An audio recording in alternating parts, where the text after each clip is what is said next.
In the heart of a bustling city, there was a small shelter where hopeful meows echoed against cold metal cages.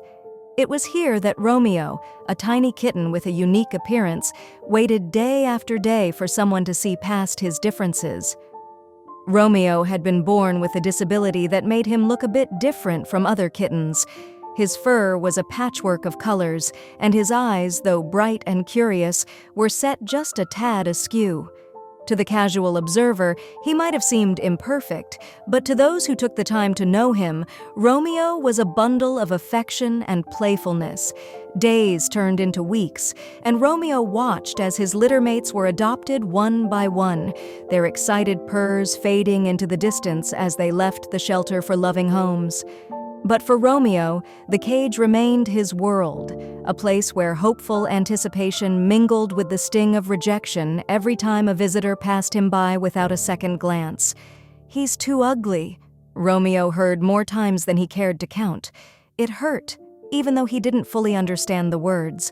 All he knew was the ache of loneliness that settled in his tiny heart each time he was overlooked. Then, one crisp autumn afternoon, a group of people in bright uniforms entered the shelter. They weren't like the regular visitors. These were members of a conservation organization, their faces serious yet filled with kindness as they surveyed the rows of cages. One woman, her eyes softening as they met Romeo's mismatched gaze, knelt before his cage.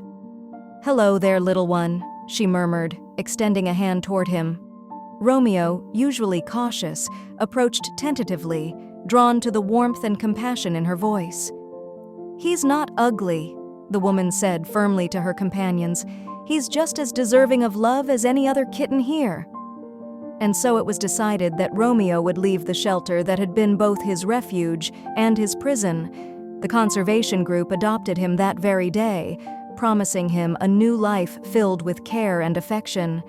As Romeo settled into his new home, surrounded by people who saw beyond his outward appearance, he flourished.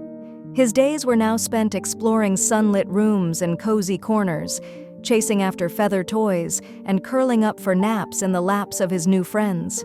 "He's such a sweet and beautiful cat," the staff would say, watching Romeo revel in the attention and love he had so longed for.